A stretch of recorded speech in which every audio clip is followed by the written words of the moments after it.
शिव पुराण अगला अध्याय। सती का योगाग्नि से अपने शरीर को भस्म कर देना, दर्शकों का हाहाकार, शिव पार्षदों का प्राणत्याग तथा दक्ष पर आक्रमण, ऋषियों द्वारा उनका भगाया जाना तथा देवताओं की चिंता। ब्रह्मा कहते हैं, नारद, मौन हुई सती देवी अपने पति का सादर स्मरण करके शांत चित्त हो सहसा उत्तर दिशा में भूमि पर बैठ गईं। उन्होंने विधि पूर्वक जल का आचमन करके वस्त्र ओढ़ लिया और पवित्र भाव से आँखें मूंद कर पति का चिंतन करती हुई वे योग मार्ग में स्थित हो गईं। उन्होंने आसन को स्थिर कर प्राणायाम द्वारा प्राण और अपना और अपान को एक रूप करके नाभि चक्र में स्थित किया। फिर उदान वायु को बलपूर्वक नाभि चक्र से ऊपर उठाकर बुद्धि के साथ हृदय में स्थापित किया।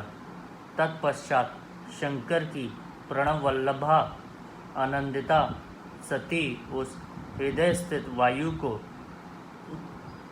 कंठ मार्ग से भ्रुकुटियों के बीच में ले गई। इस प्रकार दक्ष पर कुपित हो सहसा अपने शरीर को त्यागने की इच्छा से सती ने अपने संपूर्ण अंगों में योग मार्ग के अनुसार वायु और अग्नि धारणा की। तदनंतर अपने पति के चरणारविंदों का चिंतन करती हुई सती ने अन्य सब वस्तुओं का ध्यान भुला दिया। उनका चित्त योग मार्ग में स्थित हो गया था, इसलिए वहाँ उन्हें पति के चरणों के अतिरिक्त और कुछ नहीं दिखाई दिया। मुनिश्रेष्ठ, सती का निष्पाप शरीर तत्काल गिरा और उनकी इच्छा के अनुसार योगाग्नि ने से जलकर उसी क्षण भस्म हो गया। उस समय वहां आए हुए देवता आदि ने जब यह घटना देखी तब वे बड़े जोर से हाहाकार करने लगे। उनका वह महान, अद्भुत, विचित्र एवं भयंकर हाहाकार आकाश में और पृथ्वी तल पर सब ओर फैल गया। लोग कह रहे थे, हाय, महान देवता भगवान शंकर की परम प्रेयसी सती देवी ने किस दुष्ट के दुर्व्यवहार से कुपित हो अपने प्राण त्याग दिए। अहो, ब्रह्मा जी के पुत्र, इस दक्ष की बड़ी भारी दुष्टता हो गई। दुष्टता तो देखो, सारा चराचर जगत जिसकी संतान है उसी की पुत्री मनस्विनी सती देवी, जो सदा ही मान पाने के योग्य थी, उसके द्वारा ऐसी निरादृत हुई कि प्राणों से ही हाथ धो बैठी। भगवान वृषभध्वज की प्रिया सती सदा सभी सत्पुरुषों के द्वारा निरंतर सम्मान पाने की अधिकारिणी थी।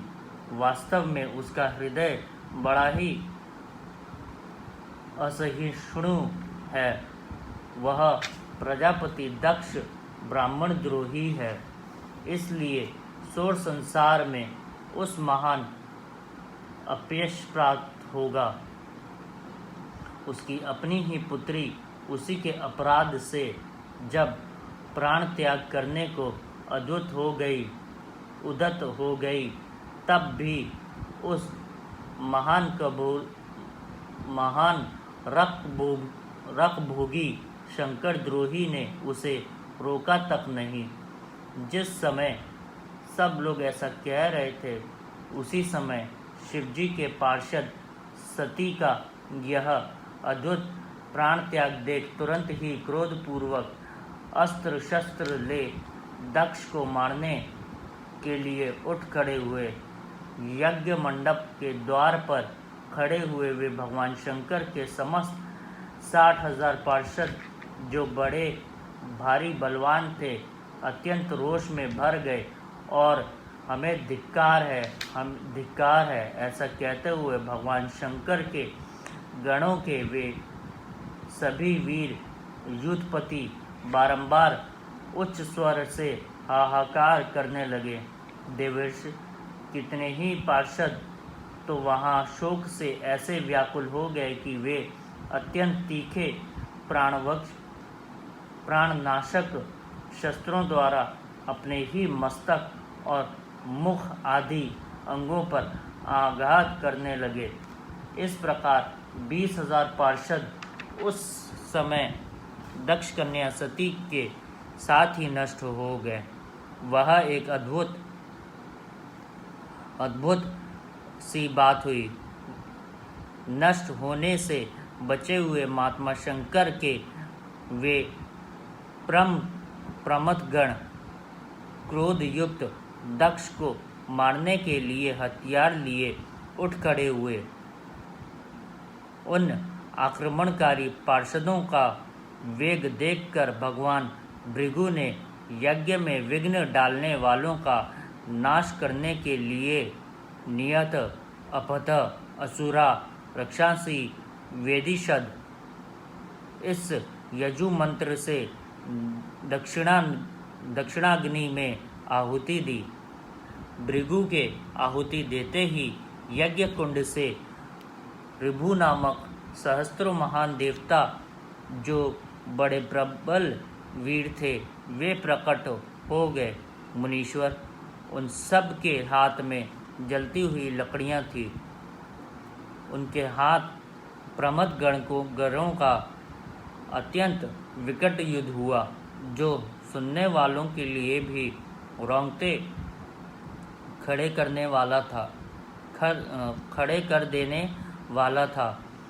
उन ब्रह्मा तेज से संपन्न महावीर ऋभियों की सब ओर से ऐसी मार पड़ी, जिससे प्रमथगण बिना अधिक प्रयास के ही भाग खड़े हुए। इस प्रकार उन देवताओं ने उन शिव गणों को तुरंत मार भगाया। यह अद्भुत सी घटना भगवान शिव की महाशक्तिमती इच्छा से ही हुई। वह सब देखकर ऋषि, इंद्रादि देवता, मरुदगण, विश्वदेव, अश्विनी कुमार और लोकपाल चुप ही रहे। कोई सब ओर से आकर वहाँ भगवान विष्णु से प्रार्थना करते थे कि किसी तरह विघ्न टल जाए। वे उद्विग्न हो गए। विघ्न निवारण के लिए आपस में सलाह करने लगे। प्रमथगणों के नाश होने और भगाए जाने से वो भावी परिणाम होने वाला था, उसका भली भांति विचार करके उत्तम बुद्धि वाले श्री विष्णु आदि देवता अत्यंत उद्विग्न हो उठे। मुने इस प्रकार दुरात्मा शंकर द्रोही ब्रह्मा बंधु दक्ष के यज्ञ में उस समय बड़ा भारी विघ्न उपस्थित हो गया। अगला अध्याय। आकाशवाणी द्वारा दक्ष की भर्त सेना उनके विनाश की सूचना तथा समस्त देवताओं को यज्ञ मंडप से निकल जाने की प्रेरणा। ब्रह्मा जी कहते हैं, मुनीश्वर, इसी बीच में वहाँ दक्ष तथा देवता आदि के सुनते हुए आकाशवाणी यह यथार्थ बात कही। रे दुराचारी दक्ष, ओ दंबाचार परायण महामूढ़, यह तूने कैसा अनर्थकारी कर्म कर डाला। ओ मूर्ख, शिव भक्तराज दधीची के कथन को भी तूने प्रमाणिक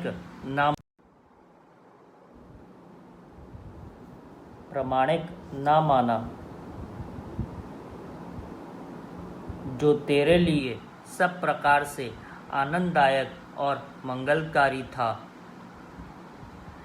वे ब्राह्मण देवता तुझे दुस्सह शाप देकर तेरी यज्ञशाला से निकल गए तो भी तुझ मूढ़ ने अपने मन में कुछ भी नहीं समझा।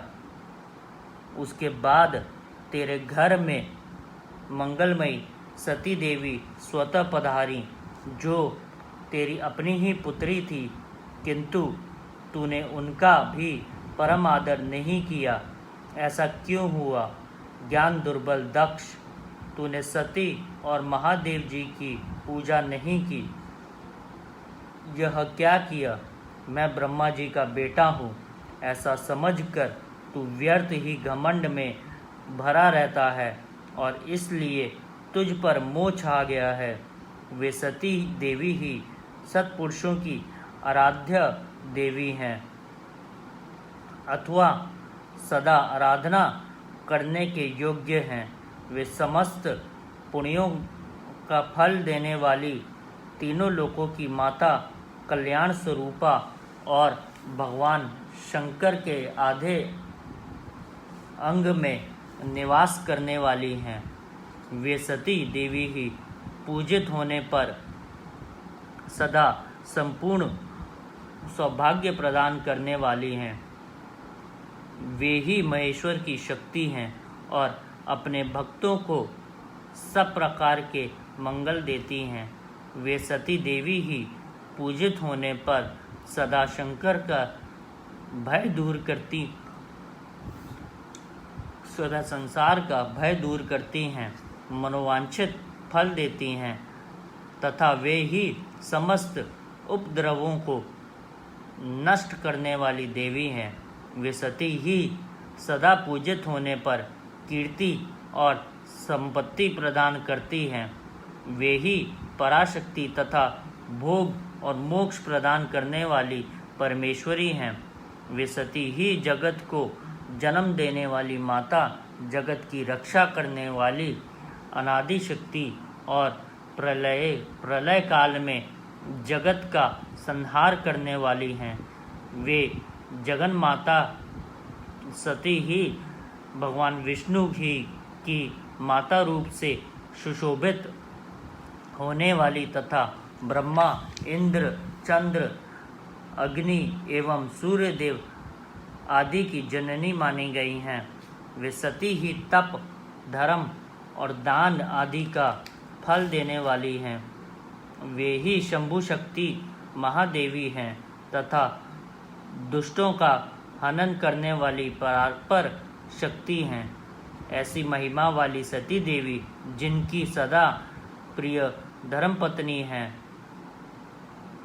उन भगवान महादेव को तूने यज्ञ में भाग नहीं दिया। अरे तू कैसा मूढ़ और कुविचारी है। भगवान शिव के ही सबके स्वामी तथा परात्पर परमेश्वर हैं।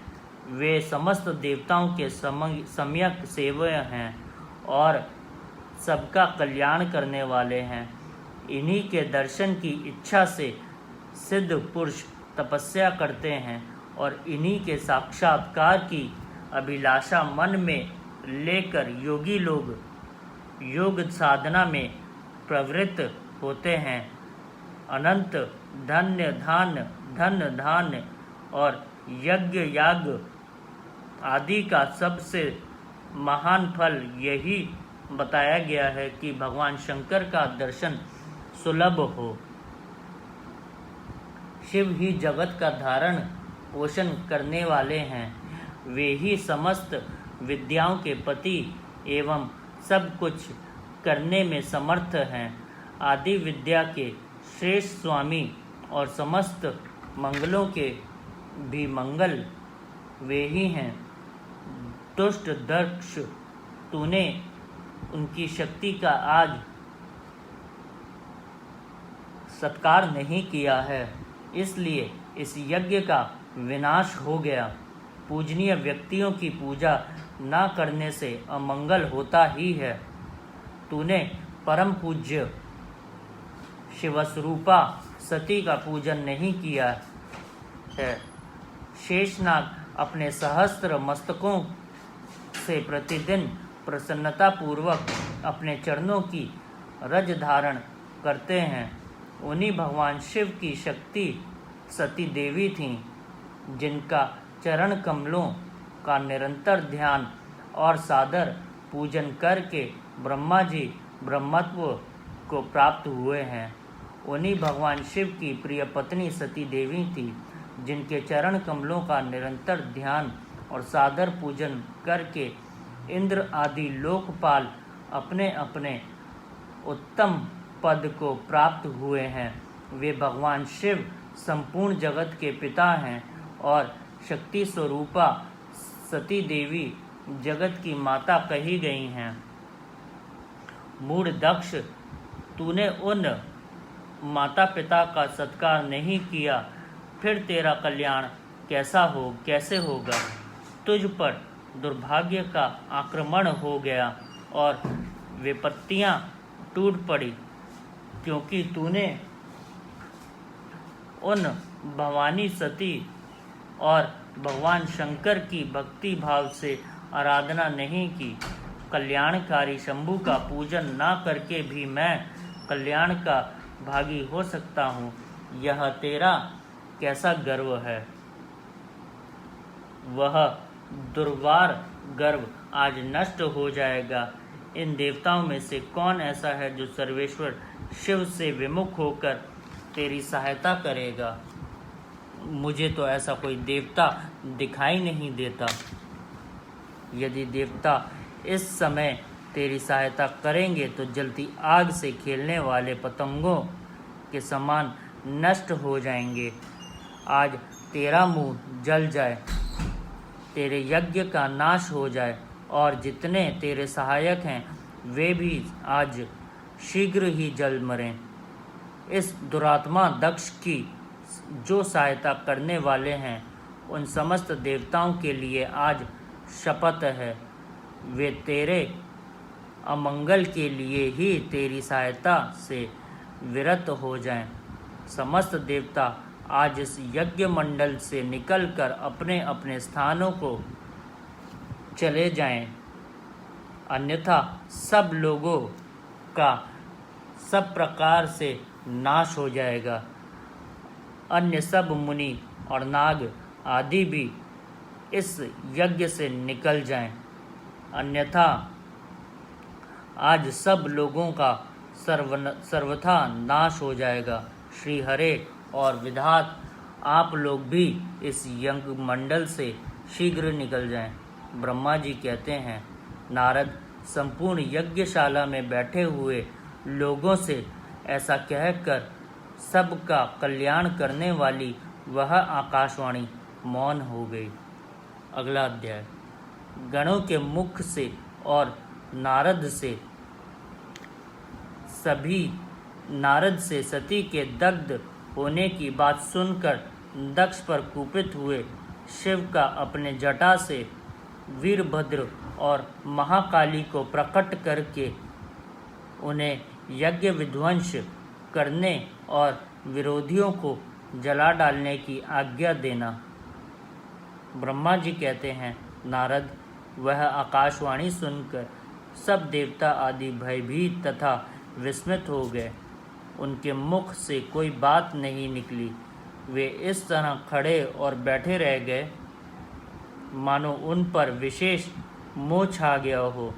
भृगु के मंत्र बल से भाग जाने के कारण जो वीर शिवगण नष्ट होने से बच गए थे, वे भगवान शिव की शरण में गए।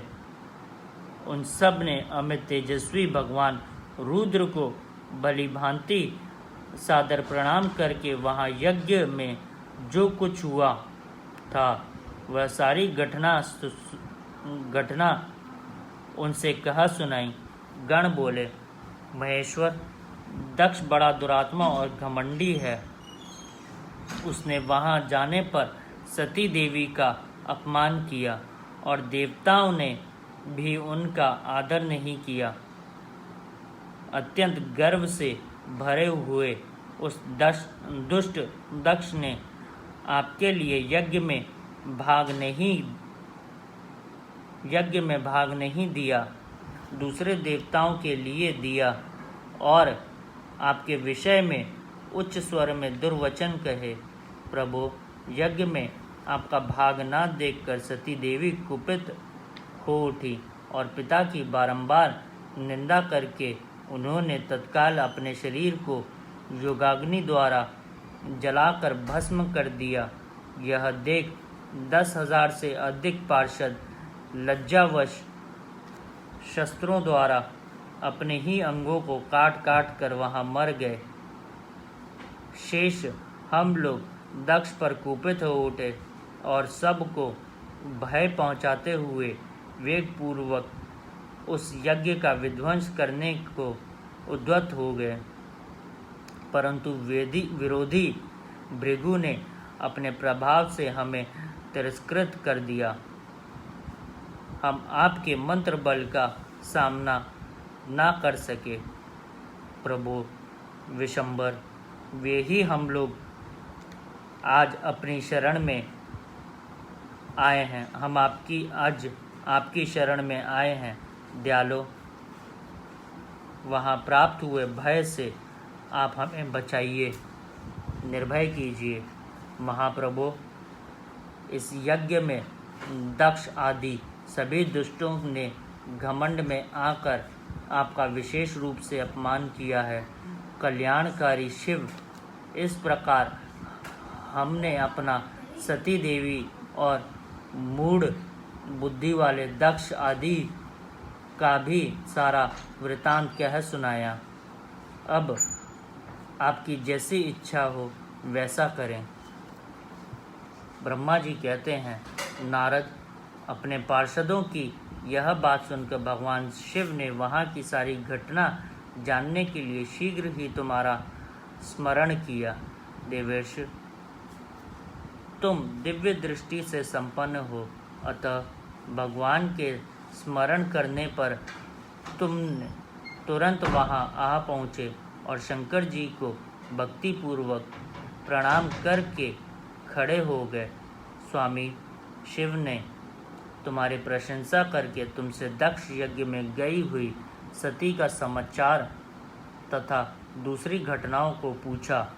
तात शंभू के पूछने पर शिव में मन लगाए रखने वाले तुमने शीघ्र ही वह सारा वृतांत कह सुनाया जो दक्ष यज्ञ में घटित हुआ था।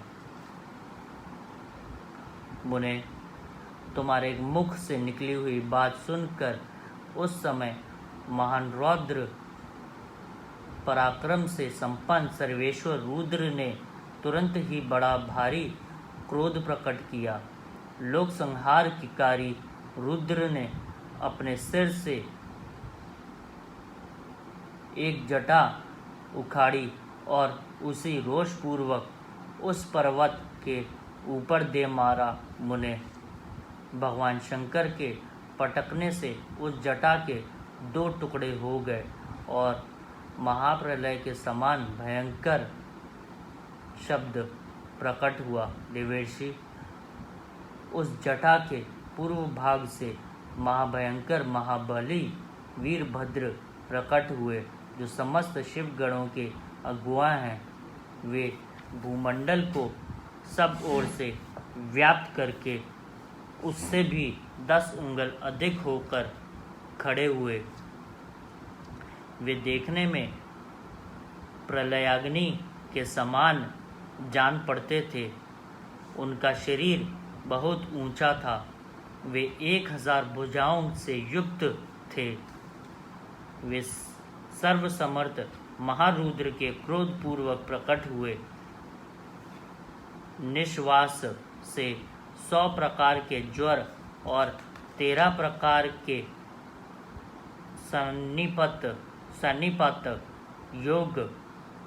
रोग पैदा हो गए। तात उस जटा के दूसरे भाग से महाकाली उत्पन्न हुई, जो बड़ी भयंकर दिखाई देती थी। वे करोड़ों भूतों से घिरी हुई थी। जो ज्वर पैदा हुए वे सब के सब शरीरधारी क्रूर और समस्त लोगों के लिए भयंकर थे। वे अपने तेज से प्रज्वलित हो सब और दहा उत्पन्न करते हुए से प्रतीत होते थे। वीरभद्र बातचीत करने में बड़े कुशल थे। उन्होंने दोनों हाथ जोड़कर परमेश्वर शिव को प्रणाम करके कहा। वीरभद्र बोले, मारुद्र, सोम, सूर्य और अग्नि को 3 नेत्रों से रूप में धारण करने वाले प्रभु, शीघ्र आज्ञा दीजिए। मुझे इस समय कौन सा कार्य करना होगा?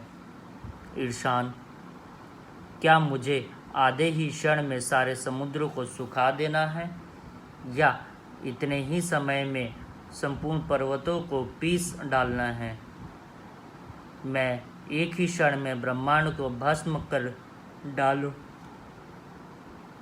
या समस्त देवताओं और मुनीश्वरों को जलाकर भस्म कर दूं? शंकर, ईशान, क्या मैं समस्त लोगों को उलट पलट दूं, या संपूर्ण प्राणियों का विनाश कर डालूं? महेश्वर, आपकी कृपा से कहीं कोई भी ऐसा कार्य नहीं है जिसे मैं ना कर सकूं।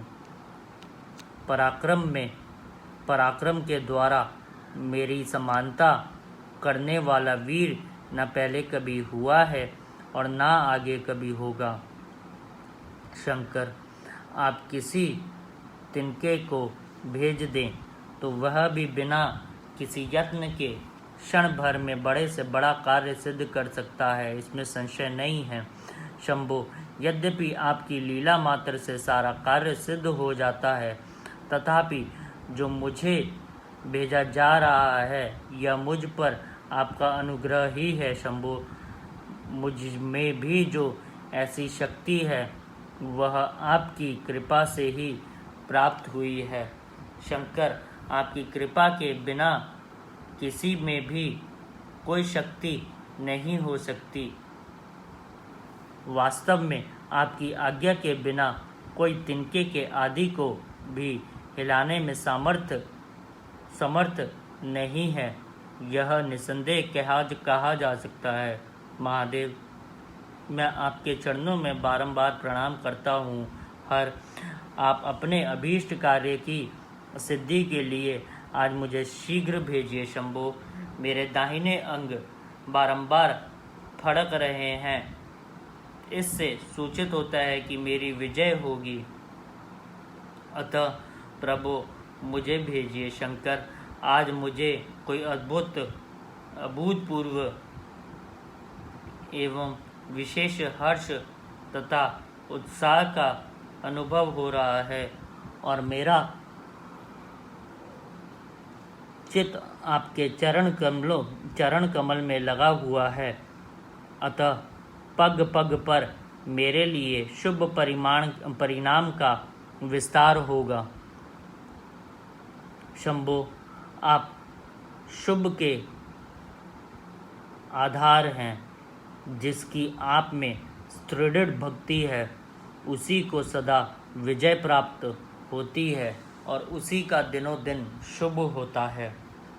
ब्रह्मा जी कहते हैं, नारद, उसकी यह बात सुनकर सर्व मंगला के पति भगवान शिव बहुत संतुष्ट हुए और वीरभद्र तुम्हारी जय हो ऐसा आशीर्वाद देकर वे फिर बोले। महेश्वर ने कहा, मेरे पार्षदों में श्रेष्ठ वीरभद्र ब्रह्मा जी का पुत्र दक्ष बड़ा दुष्ट है, उस मूर्ख को बड़ा घमंड हो गया है। अतः इन दिनों वह विशेष रूप से मेरा विरोध करने लगा है। दक्ष इस समय एक यज्ञ करने के लिए उद्यत है। तुम याग परिवार सहित उस यज्ञ को भस्म करके फिर शीघ्र मेरे स्थान पर लौट आओ। यदि देवता, गंधर्व, यक्ष अथवा अन्य कोई तुम्हारा सामना करने के लिए उद्यत हो तो उन्हें भी आज ही शीघ्र और सहसा भस्म कर डालना। दधीची की दिलाई हुई मेरी शपथ का उल्लंघन करके जो देवता आदि वहाँ ठहरे हुए हैं उन्हें तुम निश्चय ही प्रयत्नपूर्वक जलाकर भस्म कर देना। जो मेरी शपथ का उल्लंघन करके गर्वयुक्त हो वहाँ ठहरे हुए हैं वे सब के सब मेरे द्रोही हैं। अतः उन्हें अग्निमयी माया से जला डालो। दक्ष की यज्ञशाला में जो अपनी पत्नियों और सारभूत उपकरणों के साथ बैठे हों उन सब को जलाकर भस्म कर देना। तत्पश्चात फिर शीघ्र लौट आना। तुम्हारे वहाँ जाने पर विश्वदेव आदि देवगण भी यदि सामने या तुम्हारी सादर स्तुति करें तो भी तुम उन्हें शीघ्र आग की ज्वाला से जलाकर ही छोड़ना। वीर, वहाँ दक्ष आदि सब लोगों की पत्नी और बंधु बांधवों सहित जलाकर सबको लीलापूर्वक पी जाना। ब्रह्मा जी कहते हैं, नारद, जो वैदिक मर्यादा के पालक, काल के शत्रु तथा सबके ईश्वर हैं, वे भगवान रुद्र रौष से लाल आंखें किए महावीर वीरभद्र से ऐसा कहकर चुप हो गए। अगला अध्याय थोड़ी देर में।